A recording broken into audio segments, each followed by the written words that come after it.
కేరళ రాష్ట్రంలో వయనాడులో ప్రకృతి కనివిని ఎరగని రీతిలో విధ్వంసాన్ని సృష్టించింది. కుండపోత వర్షాలతో కొండ చర్యలు విరిగిపడటంతో 100 మందికి పైగా నిద్రలోనే ప్రాణాలు కోల్పోయారు. డ్రోన్ల నుంచి తీసిన చిత్రాలు విధ్వంసానికి సంబంధించిన దృశ్యాలు వెండులో వణుకు పుట్టిస్తున్నాయి.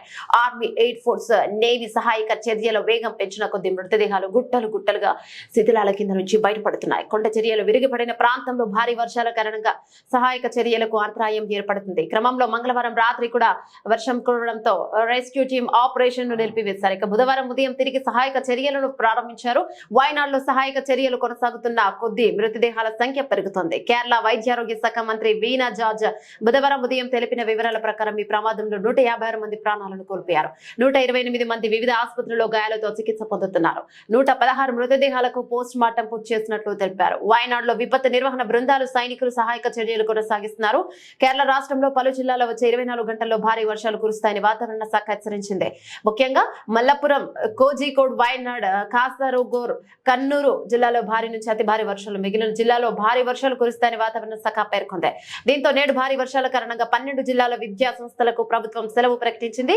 కోజికోడ్, కన్నూరు, మలపురం, త్రిశూర్, పతనంతిట్ట, కాసరగోడ్, ఎర్నాకులం, వయనాడ్, పాలక్కాడ్, అలప్పుజ, ఇడుక్కి, కొట్టాయం జిల్లాలో విద్యా సంస్థలకు కూడా సెలవు ప్రకటించింది. ఇక మహాత్మా గాంధీ యూనివర్సిటీలో జరగాల్సిన అన్ని పరీక్షలను వాయిదా వేశారు. പുഴ ഈ വീടിൻ്റെ അങ്ങേ ഭാഗത്ത് കൂടെയാണ് പുഴ പോകുന്നത്.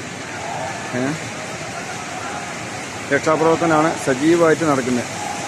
ആ വീടിൻ്റെ മുകളിൽ ആളുണ്ട്. അതാ ആ വീടിൻ്റെ മുകളിൽ ഉള്ള ആളുകളെ രക്ഷപ്പെടുത്താൻ വേണ്ടിയിട്ട് തെങ്ങ് വലിച്ച് പാലം പോലെ ഇട്ടിട്ട് ആളുകളെ രക്ഷപ്പെടുത്താനുള്ള ശ്രമം നടത്തുന്നു.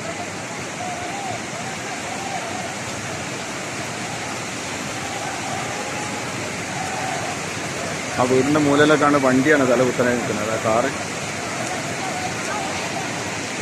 എന്തായാലും വളരെ പ്രയാസപ്പെടുത്തുന്ന കാഴ്ചകളാണ്. ഒരുപാട് വീടുകൾ